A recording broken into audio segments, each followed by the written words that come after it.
this show is all about our universe, galaxies and solar system. So आप में से मुझे कौन बता सकता है कि what is the study of universe is called?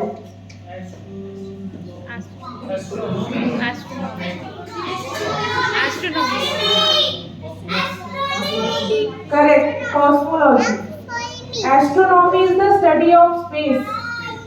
And I am asking the study of universe. The study of universe is called cosmology. And in which galaxy our solar system is situated? Milky Way galaxy. हमारे universe में billions of galaxies पाई जाती हैं और हर galaxy में billions of stars होते हैं। ये जो आप स्लाइड देख रहे हैं, this is our Milky Way galaxy. The Milky Way galaxy was first discovered in 1610 by Galileo Galilei with the help of a telescope. Please थोड़ा सा साइलेंस मेंटेन कीजिए। मैडम लाइट बंद करिए।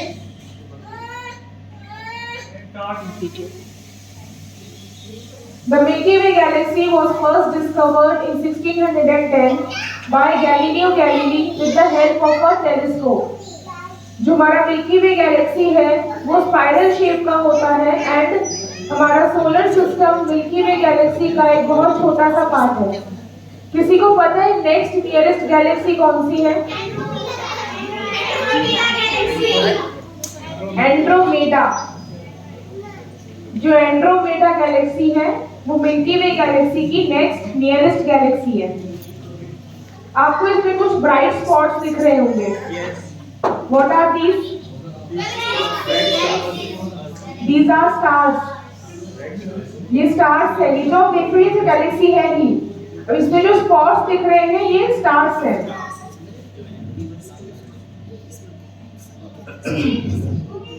This is the sun, the nearest star to the earth and the ultimate source of energy.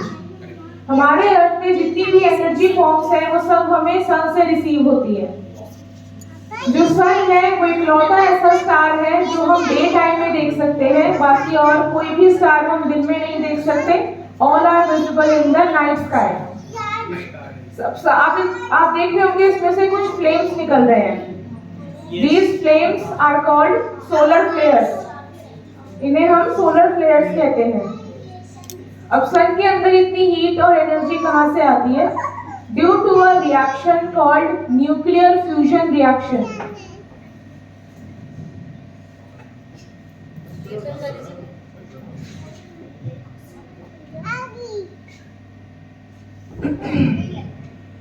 Reaction में क्या होता है? दो हाइड्रोजन के एटम्स रिएक्ट करते हैं and form a helium atom and the byproducts are tremendous amount of heat and energy. वही heat और एनर्जी बाकी प्लैनेट्स तक पहुंचती है इंक्लूडिंग द अर्थ। अब सन जो है वो नियरेस्ट स्टार है हमारे अर्थ से। किसी को पता है उसके बाद नेक्स्ट नियरेस्ट स्टार कौन सा? करेक्ट नाम है उसका प्रोक्सिमा सेंटोरी। जो प्रोक्सिमा सेंटोरी है वो सन के बाद नेक्स्ट नियरेस्ट स्टार है हमारे अर्थ से। It's a comparative slide. अगर आप इस स्फीयर को सन मान लें तो उसके कंपैरिजन में जो प्लैनेट्स हैं वो इतने छोटे नजर आते हैं। The first 4 planets, that is Mercury, Venus, Earth and Mars, these are called terrestrial planets.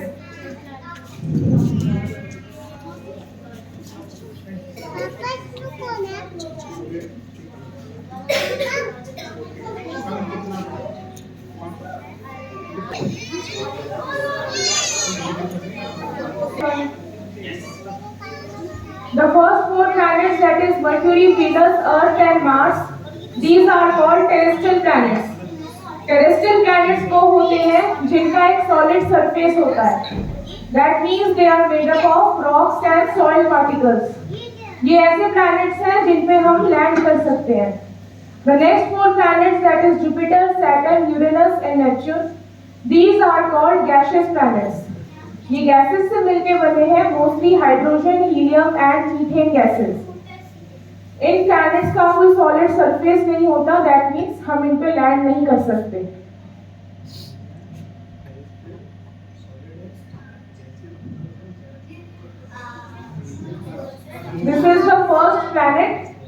The smallest and the nearest to the sun. Can you name it? Mercury.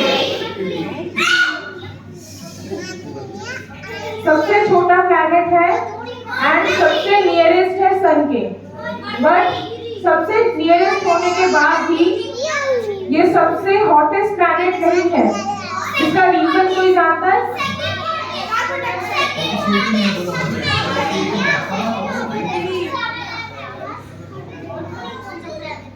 Why Mercury is not considered as the hottest planet?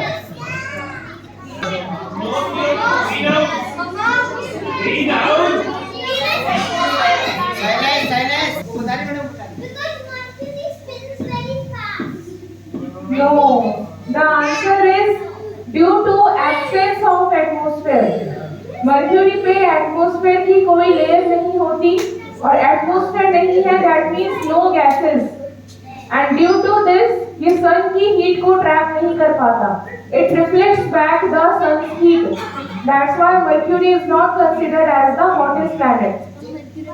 आपको इसमें कुछ holes like structure देख रहे होंगे। These structures are called craters. इनकी formation होती है जब कोई एस्टेरॉइड और मीटियोर इसके सरफेस पे आके टकराते हैं।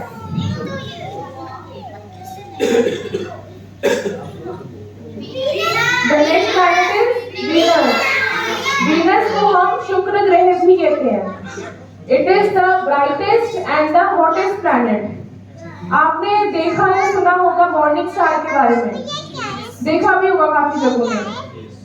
सुबह होने के बाद थोड़ी देर तक अगर क्लियर स्काई हो तो एक स्टार हमें नजर आता है। वो एक्चुअल में कोई स्टार नहीं होता, it's the Venus planet, that's why it is called the brightest planet. अब इसके हॉटेस्ट होने का रीजन है इसका डेंस एटमॉस्फेयर। इसका एटमॉस्फेयर बहुत ज्यादा डेंस होने की वजह से ये सन की हीट को हाई अमाउंट में ट्रैप करता है और that's why it is called the hottest planet. अगर हम इसके एटमॉस्फेरिक प्रेशर की बात करें तो वो हमारे अर्थ से 90 टाइम्स ज्यादा है। इतना एटमॉस्फेरिक प्रेशर हम अर्थ पे काफी किलोमीटर्स नीचे ओशंस के अंदर फील कर सकते हैं। तो मान लीजिए एक हाइपोथेटिकल सिचुएशन, अगर मैं किसी पर्सन को वीनस प्लैनेट पे छोड़ दूं तो वो person with in a second crush हो जाएगा। इसका एटमॉस्फेरिक प्रेशर इतना ज्यादा होता है। जो वीनस है उसे हम अर्थ का ट्विन भी कहते हैं। किसी को रीजन पता है? Correct, because of the same size. जो वीनस और अर्थ है इन दोनों का साइज ऑलमोस्ट सेम होने की वजह से हम वीनस को अर्थ का ट्विन भी कहते हैं।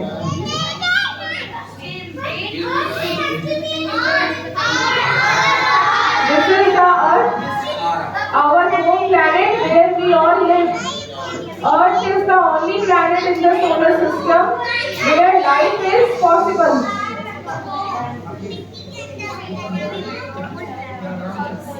Anybody knows the reason why life is possible on Earth? Atmosphere, water, or air, or oxygen, or water. Okay, ये सारे सेकेंडरी रीजंस हैं। कोई मेन रीजन क्या आता है? करेक्ट, डिस्टेंस फ्रॉम द सन। जो सन से अर्थ तक का डिस्टेंस है वो बिल्कुल एप्रोप्रिएट है। कितना डिस्टेंस है?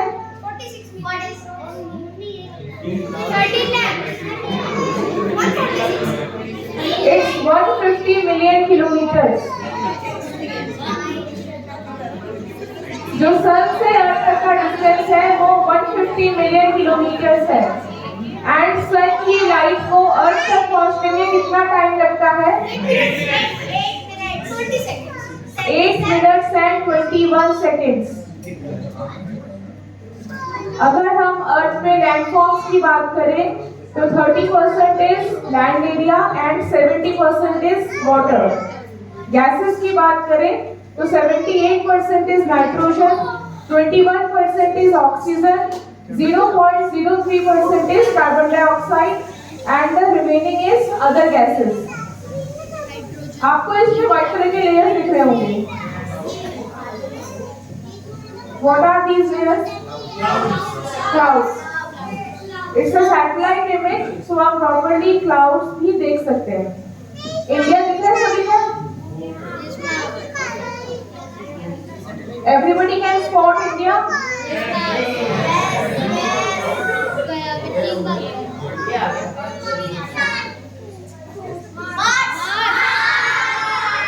The next planet is Mars. Mars का एक दूसरा नाम भी है, कोई जानता है? Red planet, correct. मार्स को हम रेड प्लैनेट भी कहते हैं। अब क्यों कहते हैं रेड प्लैनेट?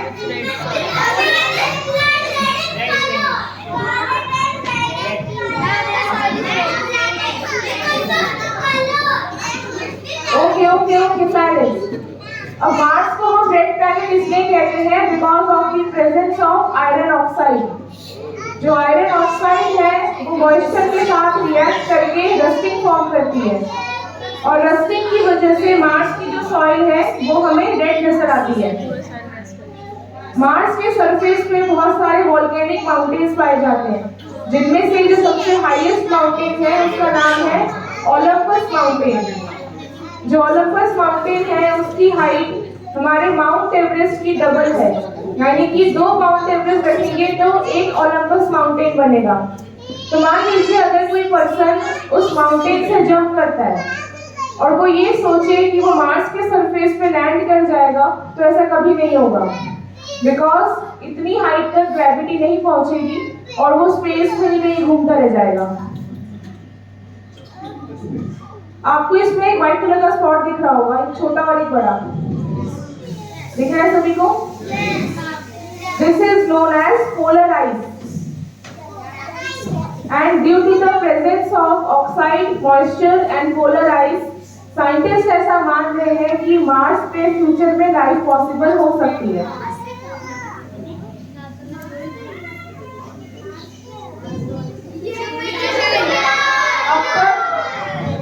अब तक जो हमने प्लैनेट देखे वो टेरेस्ट्रियल प्लैनेट थे। This is the first gaseous planet. It is the largest and the fastest rotating planet. It is also known as gas giant. क्या नाम है इसका? जुपिटर। जुपिटर नाम है ना? तो आपको इसमें गैसेस की डिफरेंट लेयर्स दिख रही होंगी।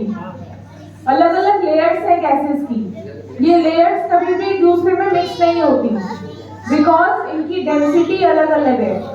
जैसे पानी में ऑयल मिक्स नहीं होता because of the different densities, just like that ये गैसेस भी एक दूसरे में मिक्स नहीं होती, they form different layers. Yes, correct correct. Jupiter is also the heaviest planet. As it is largest, so it automatically becomes the heaviest planet. आप देख रहे होंगे कुछ क्लॉकवाइज रोटेट कर रही है गैसेस एंड कुछ एंटी क्लॉकवाइज रोटेट कर रही है। इसका रीजन है जुपिटर का फास्ट रोटेशन, बिकॉज ये सबसे तेज घूमने वाला प्लैनेट है, तो जो गैसेस है वो भी इसके साथ रोटेट करने लगती है।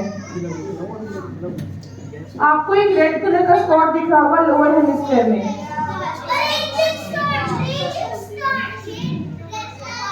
This spot is known as the red giant spot.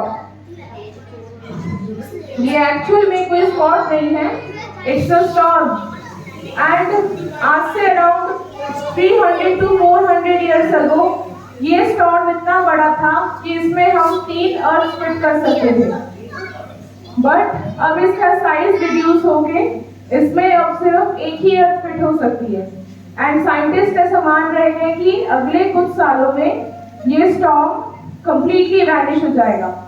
तो क्या आप लोग इमेजिन कर सकते हैं कि हम पूरे जुपिटर में कितने अर्थ फिट कर पाएंगे? What? No. No. The answer is 1300. हम 1300 अर्थ फिट कर सकते हैं एक जुपिटर के अंदर। एंड कितने जुपिटर्स फिट कर पाएंगे एक सन के अंदर? 1000.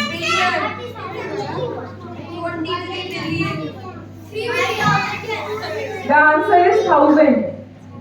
हम 1000 जुपिटर्स फिट कर सकते हैं एक सन के अंदर। कैलकुलेट कर लो। अगर एक जुपिटर में 1300 अर्थ है तो फिर बहुत लंबा आंसर आएगा।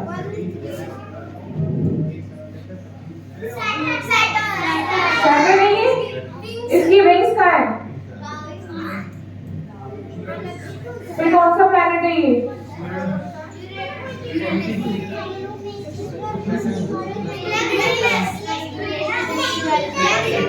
ये सैटर्न ही है, बट इसके रिंग्स हमें इसलिए नहीं दिख रहे because they are not part of the planet. The rings are made up of ice and dust particles and due to the gravitation of the Saturn they revolve around it and form rings. How many rings are there in Saturn? No. हाँ करते लो ऐसे। 7 rings. Saturn has 7 rings. Saturn की जो density है वो पानी से भी कम है, यानी कि अगर हम ट्राई करें सैटर्न को पानी में डुबोने की तो वो नहीं डूबेगा, it will float on it because its density is less than water. The next planet is Uranus. Uranus को हम आइस प्लैनेट भी कहते हैं। यूरेनस की एक खास बात है उसकी रोटेशन। जो अर्थ है वो वेस्ट टू ईस्ट रोटेट करता है, दैट मींस इसमें जो सन है वो ईस्ट में राइज होता है एंड वेस्ट में सेट होता है, बट यूरेनस में इसका बिल्कुल अपोजिट है। इसमें जो सन है वो वेस्ट में राइज होता है एंड ईस्ट में सेट होता है।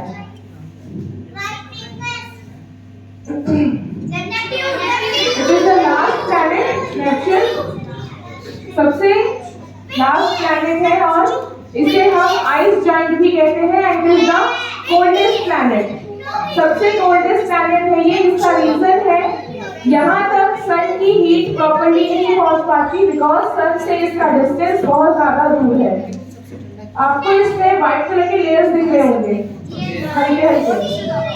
दीज आर कॉल्ड स्कूटर्स, इन्हें हम स्कूटर्स कहते हैं। Scooter they are cloud like structure that revolve around Neptune.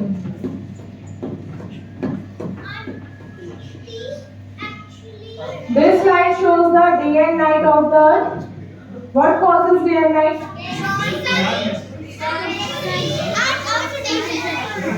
The rotation of the Earth. जिस साइड पे सन होता है उस साइड पे day and the opposite side experiences night. And what causes change in the seasons? Revolution of Earth. अच्छा, what is the timing of rotation? What is the timing of rotation? Guys, please silence. I request please silence. I am asking what is the timing of rotation?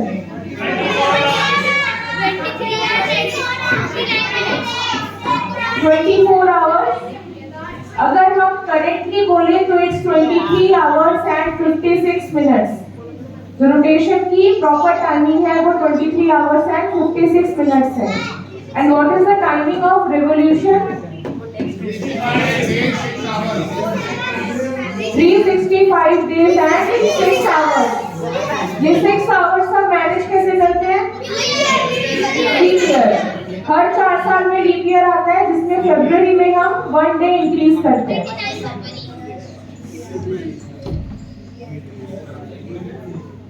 This is the moon, the natural satellite of the earth.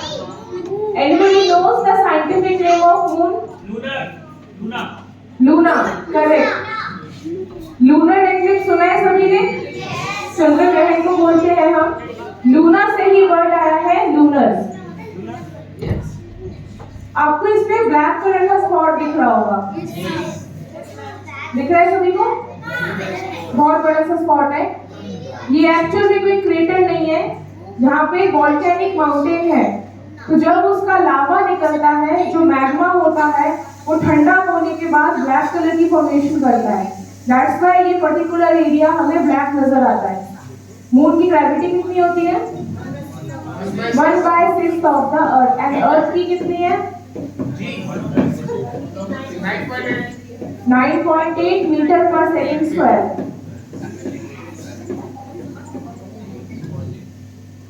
This slide shows the phases of the moon. Moon के total 5 phases होते हैं, crescent moon, half moon, gibbous moon, full moon and new moon. Full moon को हम पूर्णिमा की रात कहते हैं, जिस दिन हम पूरा चांद देख सकते हैं। न्यू मून को हम अमावस्या की रात कहते हैं, जिस दिन मून हमें नजर नहीं आता।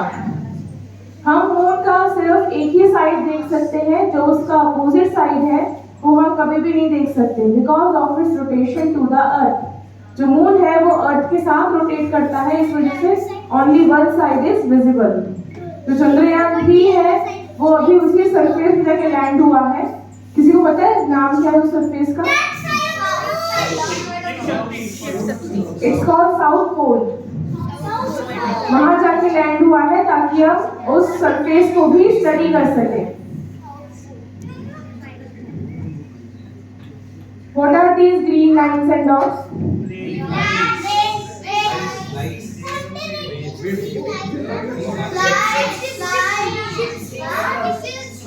These are flights.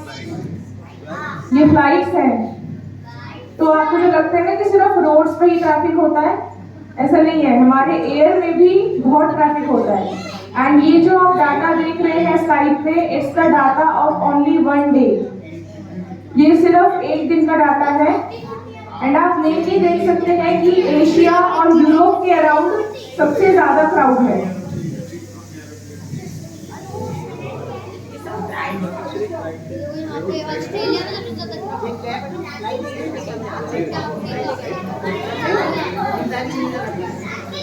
That's the end of the session. I hope you enjoyed it. Thank you so much.